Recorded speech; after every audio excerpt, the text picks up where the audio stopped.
அஸ்ஸலாமு அலைக்கும். Hi friends, welcome to கஸ்பனா சமையல். எல்லோரும் எப்படி இருக்கீங்க? எனக்கு என்ன வீடியோன்னு தம்ப்நெயில்ல பார்த்துருப்பீங்க. ஸோ வளவலன்னு பேசாமல் விலாகுள்ளே போயிடலாம், ஓகேவா? மாமி ஊருக்கு கிளம்புறாங்க அப்படின்றனால ஒரு 2 நாளைக்கு முன்னாடி வீட்டில் கொஞ்சம் ஸ்நாக்ஸ்லாம் பண்ணி வச்சுட்டு போகலாம் அப்படின்னு சொல்லிட்டு அதுதான் பண்ணிகிட்டு இருந்தாங்க. ஆல்ரெடி கஜுரா ரெசிபி வந்து நான் ஷேர் பண்ணியிருந்தேன் இல்லையா? ஸோ அது வந்து ஃபஸ்ட் டைம் பண்ணி அது காலியாகவும் ஆயிடுச்சு. பிள்ளைங்களுக்கு அது ரொம்ப பிடிக்கும். ஸோ அதனால் கிளம்புறதுக்கு முன்னாடி கொஞ்சம் செஞ்சு வச்சுட்டு போகிறேன் அப்படின்னு சொல்லிட்டு ஸ்வீட்டில் அதுக்கப்புறம் காரத்துலேயும் வந்து கொஞ்சம் பண்ணாங்க. காரமாக பண்ணும்போது பார்த்திங்கன்னா மாவு பிணையிற மெத்தட் எல்லாமே சேம் தான். பட் வந்து சைஸ் மட்டும் கொஞ்சம் குட்டி குட்டியாக இந்த மாதிரி கட் பண்ணிவிட்டு நம்ம பொரிச்சு எடுத்துக்கணும். ஸ்வீட் ரெசிபி ஆல்ரெடி நான் ஷேர் பண்ணியிருக்கேன். அந்த லிங்க் வந்து நான் டிஸ்கிரிப்ஷனில் கொடுக்குறேன். காரமாக பண்ணுறதுக்காக பார்த்திங்கன்னா கொஞ்சம் வெள்ளைப்பூடு வந்து இடித்து வச்சுருக்காங்க. அதுக்கப்புறமா நிலக்கடலை இருக்கும் இல்லையா, வறுத்த நிலக்கடலை கூடவே பாசி பயிர் வந்துட்டு கொஞ்சம் நேரம் ஊற வச்சு எடுத்து வச்சுருந்தோம். அதை வந்துட்டு இந்த மாதிரி எண்ணெயில் போட்டு நல்லா வறுத்து எடுத்துக்கணும். கூடவே வந்து நம்ம கருப்பு உளுந்து இருக்கு இல்லையா, அதுவும் சேர்த்துக்கிட்டோம் அப்படின்னா டேஸ்ட் நல்லாயிருக்கும். கஜுராக அதை சின்ன சின்னதாக பொரிச்சு எடுத்துகிட்டு அதே எண்ணெயிலேயே ஊற வச்ச பாசி பயிர் அதுக்கப்புறமா வேர்க்கடலை அது ரெண்டையுமே வந்துட்டு நல்லா வறுத்து எடுத்தாச்சு. இன்னொரு சைடு வந்து சின்னதாக ஒரு தாளிப்பு கரண்டி வச்சுட்டு அதில் கொஞ்சமாக எண்ணெய் சேர்த்து கருவேப்பிலை அதுக்கப்புறம் வெள்ளைப்பூடு இது ரெண்டத்தையும் சேர்த்து நல்லா பொரிச்சு எடுத்துக்கிறாங்க. இது எல்லாத்தையும் பொரிச்சு ரெடி பண்ணி வச்சுக்கிட்டு ஆல்ரெடி நம்ம கஜுரா குட்டி குட்டியாக பொரிச்சு வச்சுருந்தோம் இல்லையா, அதில் வந்து எல்லாத்தையும் சேர்த்து மிக்ஸ் பண்ணுறதா. இது போடுறதுக்கு முன்னாடி கொஞ்சம் வந்து பார்த்திங்கன்னா சில்லி பவுடர் அதுக்கப்புறம் சால்ட் ரெண்டுமே சேர்த்துட்டு நல்லா மிக்ஸ் பண்ணி விட்டுக்கிறாங்க. இதில் வந்துட்டு நம்ம பொரிச்சு வச்ச ஐட்டம் எல்லாத்தையும் சேர்த்து நல்லா கலந்து விட்டுட்டோம் அப்படின்னா கார கஜுரா வந்துட்டு ரெடி ஆயிரும். இது வந்து சாப்பிட்றதுக்கு மிக்சர்லாம் சாப்பிடும் போது ஒரு டேஸ்ட் இருக்கும் இல்லையா, அந்த மாதிரி இருக்கும். ரொம்ப நல்லாயிருக்கும். ஸ்வீட் பிடிக்காதவங்க இந்த மாதிரி கூட ட்ரை பண்ணலாம். இதுக்கு மாவு எப்படி பிணையிறது அண்ட் எந்த மெத்தடில் கட் பண்ணுறது அதெல்லாம் கொஞ்சம் ப்ராசஸ் வந்து கரெக்டாக பண்ணோம் அப்படின்னா தான் இந்த மாதிரி ப்ராப்பராக புரிஞ்சு வரும், கிறிஸ்பியாக இருக்கும். இல்லைன்னா ஒரு மாதிரி நமத்து போன மாதிரி ஆயிரும். அந்த லிங்க் வந்து நான் ஷேர் பண்ணியிருக்கேன் இல்லையா கமெண்ட் பாக்ஸில். ஸோ அதை வந்து கண்டிப்பாக செக் பண்ணி பாருங்கள். அதை பார்த்தீங்கன்னா மாவு எப்படி பிணைஞ்சு காய வச்சு கட் பண்ணுறதுன்னு சொல்லிட்டு உங்களுக்கு தெரிய வரும். ஸோ மாமி வந்து பார்த்திங்கன்னா இது ரெண்டத்தையும் ரெடி பண்ணி வச்சுட்டாங்க. இதை பாக்ஸில் போட்டு ஸ்டோர் பண்ணிக்கிட்டாச்சு. அண்ட் இதுக்கப்புறம் நெக்ஸ்ட் டே வந்துட்டு நான் vlog எடுத்திருந்தேன். சரி ஏதாவது ஒரு ரெசிபி ஷேர் பண்ணலாம் அப்படின்னு சொல்லிட்டு சால மீன் இருக்கு இல்லையா, அதை வச்சு கேரளா ஸ்டைலில் ஒரு மீன் குழம்பு பண்ணியிருந்தேன். அது ரொம்ப நல்ல டேஸ்ட்டாக இருக்கும். சரி உங்களுக்குமே ஷேர் பண்ணலாம் அப்படின்ட்டு தான் ஷூட் பண்ணியிருந்தேன். ஸோ இப்போ தான் கொஞ்சம் நேரத்துக்கு முன்னாடி கடைக்கு வந்து பார்த்திங்கன்னா போயிட்டு வந்திருந்தேன். ஸோ திங்ஸ் எல்லாத்தையும் எடுத்து வச்சுட்டு அதுக்கப்புறமா அதை ரெடி பண்ணலாம் அப்படின்ட்டு ஹைப்பர் மார்க்கெட் போயிருந்தேன். சால மீன் வந்து அங்கேயே வாங்கிட்டு அவங்களே வந்து க்ளீன் பண்ணி தந்துடுவாங்க. ஸோ வீட்டில் வந்துட்டு நல்லா நம்ம கழுவி எடுத்துக்க வேண்டியதுதான்.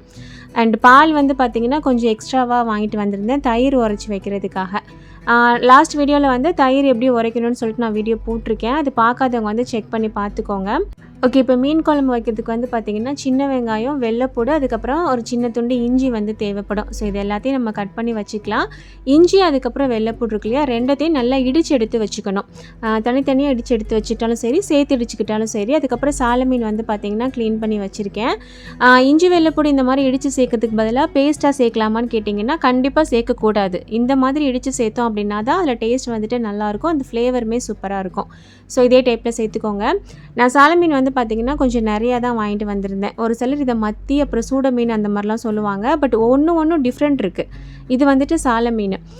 ஸோ இதில் வந்து பார்த்திங்கன்னா ஃபஸ்ட்டு ஃப்ரை பண்ணுறதுக்கு வந்து கொஞ்சமாக மசாலா உப்பு சேர்த்து நல்லா பிரட்டி வச்சுட்டேன். ஸோ இது ஊறி வந்ததுக்கப்புறமா தான் நம்ம ரெடி பண்ணுற மாதிரி இருக்கும். அதுக்கடையில் ஒரு பார்சல் ஓப்பனிங் பார்த்துடலாம். ஆக்சுவலாக இது வந்து பார்த்திங்கன்னா மாமி ஊர்லேருந்து வரும்போது வாங்கிட்டு வந்தது. அவங்க கிளம்பிக்கிட்ட தான் நான் வந்து ஓப்பனே பண்ணுறேன். ஏன்னா இது மெயினாக எனக்கு ஹஜ் பெருநாள் கிட்ட தான் தேவைப்படும். ஸோ லேட்டாக ஓப்பன் பண்ணிக்கலாம் அப்படின்னு சொல்லிட்டு அந்த பார்சல் அப்படியே வச்சுட்டேன். இதில் என்ன இருக்குது அப்படின்னு பார்த்தீங்கன்னா தாஹினா ஷாப்புங்கிற ஆன்லைன் ஷாப்பிங்லேருந்து கொஞ்சம் நைட்டீஸ் அதுக்கப்புறம் ஒரு சுடிதார் வந்துட்டு ஆர்டர் பண்ணியிருந்தேன். ஸோ அதுதான் வந்து இதில் இருக்குது. இவங்ககிட்ட நான் ஃபஸ்ட் டைம் இது வாங்கலை. கிட்டத்தட்ட 3-4 டைம் வந்து இவங்ககிட்ட வாங்கியிருக்கேன். ஆக்சுவலாக இவங்ககிட்ட எடுக்கிற நைட்டி வந்து பார்த்திங்கன்னா எனக்கு ரொம்ப பிடிக்கும். அந்த கிளாத்தாக இருக்கட்டும், அதுக்கப்புறம் லைஃபாக இருக்கட்டும் நல்லாவே இருக்கும். நம்ம எவ்வளோ நாள் எத்தனை வருஷம் போட்டு அடித்தாலுமே அது அவ்வளோ சூப்பராக இருக்கும். கொஞ்சம் கூட கிழிஞ்சு கூட போயிடாது. ஸோ எனக்கு வந்து ரொம்ப ஃபேவரட் இவங்ககிட்ட நைட்டிஸ் எல்லாமே. ஸோ நான் ஊருக்கு போனால் கூட இவங்ககிட்ட தான் நைட்டி எல்லாம் வாங்கிட்டு வருவேன். ஸோ ஹஜ் பெருநாள்லாம் வருது. கண்டிப்பாக லேடிஸ்லாம் வந்துட்டு ட்ரெஸ் எடுக்கிறோமோ இல்லையோ கண்டிப்பாக நைட்டி எடுப்போம் இல்லையா. ஸோ இதை உங்களுக்கு காட்டினா அப்படின்னா கொஞ்சம் யூஸ்ஃபுல்லாக இருக்கும். அதுவும் வீட்டில் இருந்தே நம்ம ஆர்டர் பண்ணி வாங்கிக்கலாம் இல்லையா. ஸோ அதனால தான் நான் காட்டியிருக்கேன். ஒரு 4 நைட்டி அதுக்கப்புறமா ஒரு குர்த்தி செட் வந்துட்டு நான் வாங்கியிருந்தேன். நைட்டி எல்லாமே பார்த்திங்கன்னா கொஞ்சம் டார்க் கலராக தான் எடுத்திருந்தேன். ஏன்னா நம்மலாம் வேலை பார்க்குறதுக்கு கொஞ்சம் டார்க்காக இருந்தது அப்படின்னா தான் செட் ஆகும். ஒயிட்லாம் நம்ம அவ்வளோ சீக்கிரமாக அழுக்காக்கிறோம் இல்லையா. அதனால் யாரெலாம் வந்துட்டு சம்மர் டைமில் வந்து என்னை மாதிரி டே அண்ட் நைட் ஃபுல்லாக நீங்கள் நைட்டியோடையே இருப்பீங்களோ அவங்களுக்குலாம் இது ரொம்ப யூஸ் ஆகும். அண்ட் கிளாத்துமே அல்லான்னு அப்படியே கிடக்கும். இது நார்மல் நைட்டி தான் இல்லையா? இது மட்டும் இல்லாமல் ஃபீடிங் நைட்டி, அதுக்கப்புறம் நைட்டிலே நிறைய வெரைட்டிஸ் மாடலாக டிசைனாலாம் இப்போ வருது இல்லையா? அந்த மாதிரிலாம் கூட நிறைய இருக்குது. ஸோ அவங்க வந்துட்டு வாட்ஸ்அப்பு, அதுக்கப்புறமா யூடியூப்பு, இன்ஸ்டா இந்த மாதிரி எல்லாத்துலேயுமே அப்பப்போ அவங்கள்ட்ட அப்டேட் கொடுத்துட்டே இருப்பாங்க. ஸோ நமக்கு என்ன டிசைன் வேணுமோ அதை பார்த்து நம்ம ஆர்டர் பண்ணிக்கலாம். ஸோ வித்தின் 1 or 2 டேஸ்க்குள்ளேயே நமக்கு வந்து டெலிவர் பண்ணிடுவாங்க வீட்டுக்கு. இது கூடயே ஆலியா கட்டில் ஒரு சுடிதார் செட்டு 3 பீஸ் செட் வரும் இல்லையா? அதுவுமே எடுத்திருந்தேன். இதுவுமே கிளாத், அதுக்கப்புறம் டிசைன்ஸ் எல்லாமே எனக்கு ரொம்ப பிடிச்சிருந்தது. சால்லாம் பார்த்தீங்கன்னா நல்லா பெருசாக இருந்தது. அண்ட் நைட்டி உங்களுக்கு வீடியோவில் பார்க்குறீங்க இல்லையா? சேம் நேரில் பார்க்குறதுக்கும் இதே மாதிரி தான் இருக்கும். சில இது ஃபோட்டோவில் பார்க்குறதுக்கு ஒரு மாதிரியும் வீட்டுக்கு வரும்போது ஒரு மாதிரியும் இருக்கும் இல்லையா? அந்த மாதிரி பயப்படவே தேவையில்லை. இவங்க எப்படி காட்டுறாங்களோ ஃபோட்டோஸில் சேம் அதே ப்ராடக்ட் தான் நமக்கு வந்து வரும். ஸோ தாராளமாக நம்பி நம்ம வாங்கலாம் இவங்ககிட்ட. ஸோ ஹஜ்ஜிப நாளைக்கு உங்களுக்கு நைட்டிஸு, சல்வார், குர்த்தி செட்டு இந்த மாதிரிலாம் எல்லாம் வாங்கணும் அப்படின்னா நீங்கள் கண்டிப்பாக இவங்களை காண்டாக்ட் பண்ணுங்கள். உங்களோட டீட்டெயில்ஸ் எல்லாமே நான் வந்துட்டு ஃபஸ்ட் கமெண்டில் பின் பண்ணுறேன் அண்ட் டிஸ்கிரிப்ஷன்லேயே கொடுக்குறேன். கண்டிப்பாக யூஸ்ஃபுல்லாக இருக்கும். ஓகே, இப்போ மீன் குழம்பு எப்படி பண்ணுறதுன்னு பார்த்துடலாமா? ஸோ மண் சட்டியில் வந்து பார்த்திங்கன்னா ஒரு 4 டேபிள் ஸ்பூன் அளவுக்கு தேங்காய் எண்ணெய் சேர்த்துருக்கேன். கண்டிப்பாக இது வந்து தேங்காய் எண்ணெயில் பண்ணுங்கள். அப்போ தான் அந்த கேரளா ஸ்டைலில் வந்து டேஸ்ட் நல்லாயிருக்கும். இதில் வந்து ஒரு 1/2 டீஸ்பூன் வெந்தயம், அதுக்கப்புறமா நம்ம தட்டி வச்சுருந்த இஞ்சி வெள்ளைப்பூடு இருக்கு இல்லையா? அது வந்துட்டு சேர்த்து நல்லா மிக்ஸ் பண்ணி விட்டுக்கோங்க. அந்த இஞ்சி பூடோட பச்சை வாசம் இருக்கு இல்லையா? அதெல்லாம் போனதுக்கு அப்புறமா நம்ம கட் பண்ணி வச்சுருக்கிற சின்ன வெங்காயம், அதுக்கப்புறமா கொஞ்சமாக கருவேப்பிலை. ஸோ சின்ன வெங்காயம் வந்து ஒரு 10லேருந்து 15 போல் இந்த மாதிரி கட் பண்ணிவிட்டு சேர்த்துக்கோங்க. கண்டிப்பாக சின்ன வெங்காயமில் பண்ணோம் அப்படின்னா டேஸ்ட் வந்துட்டு ரொம்ப நல்லா வரும். இல்லாத பட்சத்துக்கு வேணால் பெரிய வெங்காயம் சேர்த்துக்கோங்க. இப்போ இதில் காரத்துக்காக பார்த்தீங்கன்னா ஒரு 2 டீஸ்பூன் அளவுக்கு சில்லி பவுடர், 1 டீஸ்பூன் அளவுக்கு தனியா பவுடர், கூடவே ஒரு 1/4 டீஸ்பூன் அளவுக்கு மஞ்சள் தூள் வந்து சேர்த்துக்கிறேன். சில்லி பவுடரோட அளவை விட தனியா தூளோட அளவு வந்து கொஞ்சம் கம்மி பண்ணிக்கோங்க. இதில் வந்து சில்லி பவுடர் தான் கொஞ்சம் ஜாஸ்தியாக சேர்த்துக்குவாங்க. அண்ட் இப்போ இதில் ஒரு 2 நல்ல பழுத்த தக்காளியாக எடுத்துகிட்டு ஒரு ஃபைன் பேஸ்ட்டை அரைச்சிட்டு இதில் வந்து சேர்த்து நல்லா மிக்ஸ் பண்ணி விட்டுட்டு கொஞ்சம் நேரம் மூடி போட்டு வச்சுருங்க. அந்த தக்காளி மசாலாவோட பச்சை வாசம் எல்லாமே நமக்கு போகணும். ஸோ 2லேருந்து 3 நிமிஷம் வச்சு எடுத்ததுக்கப்புறம் லைட்டாக இந்த மாதிரி எண்ணெய் பிரிஞ்சு வரும். நல்லா ஒரு தடவை கலந்து விட்டுட்டு ஒரு பெரிய நெல்லிக்காய் சைஸ் அளவில் புளி வந்து பார்த்திங்கன்னா ஊற வச்சுருந்தேன். அது கூடவே எக்ஸ்ட்ராவாக தண்ணி சேர்த்துக்கிறேன். கேரளா சைடு வந்து பார்த்திங்கன்னா கொடம்புளி வந்து சேர்த்துப்பாங்க. ஸோ அது எனக்கு கிடைக்கல. ஸோ நார்மலாக நம்ம வீட்டில் உள்ள புளி தான் சேர்த்துருக்கேன். இப்போ இதில் கொஞ்சமாக உப்பு சேர்த்து மூடி போட்டு நல்லா கொதிக்க வச்சிடலாம். கொதித்து லைட்டாக எண்ணெய் பிரிஞ்சு வர மாதிரி இருக்கும். இந்த டைமில் நம்ம க்ளீன் பண்ணி வச்சுருக்கிற மீன் சேர்த்துக்கலாம். ஸோ நான் வந்துட்டு சால மீன் சேர்க்குறேன். இதுக்கு பதிலாக துண்டு மீன் ஏதாவது சேர்க்கணும் அப்படின்னாலும் தாராளமாக சேர்த்துக்கலாம். பட் பொடி மீன் வந்து பார்த்திங்கன்னா ரொம்பவே டேஸ்ட் நல்லாயிருக்கும். அண்ட் அதுதான் ஹெல்த்துக்குமே ரொம்ப நல்லது. ஸோ முடிஞ்ச வரைக்கும் பொடி மீன் வந்துட்டு நிறையா சேர்த்துக்கோங்க. ஓகே, இப்போ லைட்டாக ஒரு தடவை மிக்ஸ் பண்ணி விட்டுட்டு மூடி போட்டு லோ ஃப்ளேமில் வச்சுட்டு ஒரு 10 நிமிஷத்துக்கு நம்ம கொதிக்க வச்சு எடுத்துட்டோம் அப்படின்னா குழம்பு வந்து பார்த்திங்கன்னா சூப்பராக ரெடி ஆயிரும். அண்ட் ஃபைனல் டச்சுக்கு கொஞ்சமாக கருவேப்பிலை, ஒரு 1 டீஸ்பூன் அளவுக்கு தேங்காய் எண்ணெய் சேர்த்துட்டு மிக்ஸ் பண்ணாமல் அப்படியே மூடி போட்டு வச்சிடலாம். குழம்பு வந்து பார்த்திங்கன்னா செம்மையாக ரெடியாகி வந்துடும். அண்ட் இதுக்கு வந்து நான் தேங்காய் சோறு வந்து ரெடி பண்ணியிருந்தேன். மீனானத்துக்கு தேங்காய் சோறு வந்து ரொம்பவே நல்லாயிருக்கும். இதுக்கு நார்மலாக வீட்டில் நம்ம சோறாக்குவோம்ல அரிசி, அதுதான் வந்து நான் எடுத்திருக்கேன்.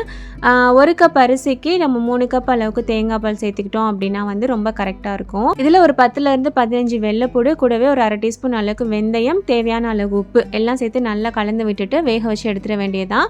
காயல்பட்டினம் ஸ்டைல் தேங்காய் சோறு இது. இதுக்கு வந்து தாளிப்புலாம் கிடையாது. ஜஸ்ட் இந்த மாதிரியே ரெடி பண்ணி மொத்தமாக வச்சு வேக வச்சு எடுத்துருவோம். இதை குக்கரில் இல்லைன்னா நார்மல் பாத்திரத்தில் கூட வேக வச்சு எடுத்துக்கலாம். நான் வந்துட்டு எலக்ட்ரிக் ப்ரெஷர் குக்கரில் வச்சு இதில் வந்து ரைஸ் ஆப்ஷன் வந்து கொடுத்துருப்பாங்க. ஸோ அதில் வந்து வேக வச்சு எடுத்துக்க போகிறேன்.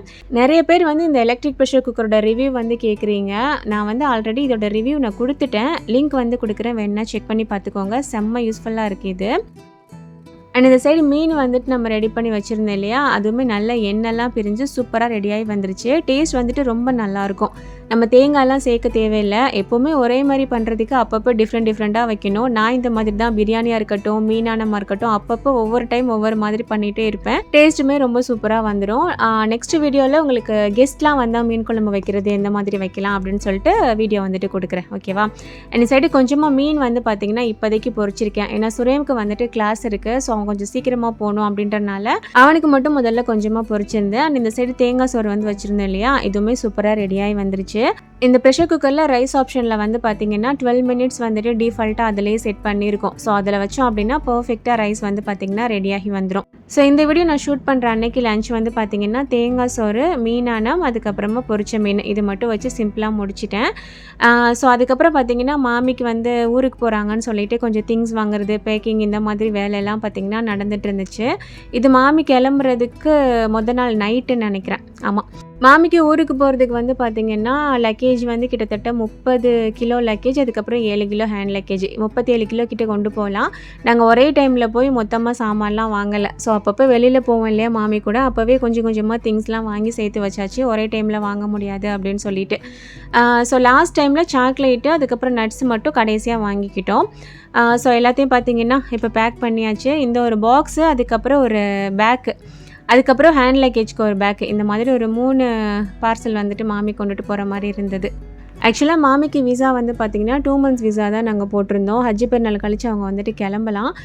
பட் ஹஜ்ஜி பெருநாளைக்கு வந்து பார்த்திங்கன்னா குர்பானி கொடுப்போம். ஸோ அதுக்கு வந்து மாமி கண்டிப்பாக அங்கே இருக்கணும். அப்போ தான் அந்த பங்குலாம் வைக்கிறதுக்கு வந்து கரெக்டாக இருக்கும். அது மட்டும் இல்லாமல் மாமிக்குமே அங்கே மச்சி பசங்களெல்லாம் தேட ஆரம்பிச்சிருச்சு. இன்னொரு மெயினான விஷயம் என்ன அப்படின்னா, மாமி வந்து இப்போ தனியாக அனுப்ப முடியாது. யாராவது ஆள் போனாங்க அப்படின்னா தான் சேர்த்து அனுப்புகிற மாதிரி இருக்கும் இல்லையா. ஸோ நமக்கு தெரிஞ்சவங்க யாராவது இந்தியா போகிறாங்க அப்படின்னா அவங்க எந்த ஃப்ளைட்டில் டிக்கெட் புக் பண்ணுறாங்களோ அதே ஃப்ளைட்டில் டிக்கெட் புக் பண்ணிடலான்னு சொல்லிட்டு தான் முன்னாடி ரிட்டன் போடாமல் இருந்தோம். ஸோ இவங்க வந்து பார்த்திங்கன்னா ஒருத்தவங்க தெரிஞ்சவங்க போயிருந்தாங்க. அவங்க வந்து மதுரை ஃப்ளைட்டில் வந்துட்டு புக் பண்ணியிருந்தாங்க. ஸோ மாமிக்குமே சடனாக வந்து அதுலேயே வந்து புக் பண்ணியாச்சு. ஸோ இப்போ டைம் வந்து பார்த்திங்கன்னா ஒரு 1:45 மேலே இருக்கும்னு நினைக்கிறேன் நைட்டு. இப்போ வந்து நாங்கள் ஏர்போர்ட் தான் போயிட்டுருந்தோம், டெர்மினல் 1. ஃப்ளைட் வந்து பார்த்திங்கன்னா 5 o'clock நினைக்கிறேன், விடிய காலம் 5 மணிக்கு. ஸோ 2 மணிக்கெலாம் வந்துட்டு ஏர்போர்ட்டில் இருக்கணும். போர்டிங் இமிக்ரேஷன் எல்லாம் முடிக்கணும் இல்லையா. ஸோ அதனால் கொஞ்சம் சீக்கிரமாக தான் போகணும். ஒரு 2 மணிக்கெலாம் பார்த்திங்கன்னா ஏர்போர்ட் வந்து ரீச் பண்ணிட்டோம். அண்ட் மாமி இப்போ தான் துபாய்க்கு வந்த மாதிரி இருந்தது. அண்ட் உடனே வந்து ஊருக்கு கிளம்புற மாதிரி இருந்தது. ஏன்னா ஒரு 35 டேஸ் தான் இருந்தாங்க அப்படின்றனால. எவ்வளோ நாள் நம்ம இருந்தாலும் நமக்குன்னு ஒரு நேரம் வரும்போது நம்மளோட இடத்துக்கு நம்ம போய் தான் ஆகணும். ஈவன் நாங்களுமே அப்படி தான். ஸோ ஓகே, அல்ஹம்துலில்லாஹ் இப்போ வந்து பார்த்திங்கன்னா ஏர்போர்ட் வந்தாச்சு. இனி போர்டிங் முடிக்கிற வரைக்கும் நம்ம இங்கே இருக்கலாம். ஸோ நாங்கள் இருந்த போர்டிங்லாம் மாமிக்கு போட்டு கொடுத்துட்டு கொஞ்சம் நேரம் பேசிவிட்டு அதுக்கப்புறம் அல்ஹம்துலில்லாஹ் நல்லபடியாக வழி அனுப்பிச்சி வச்சுட்டு அதுக்கப்புறமா தான் நாங்கள் கிளம்புனோம்.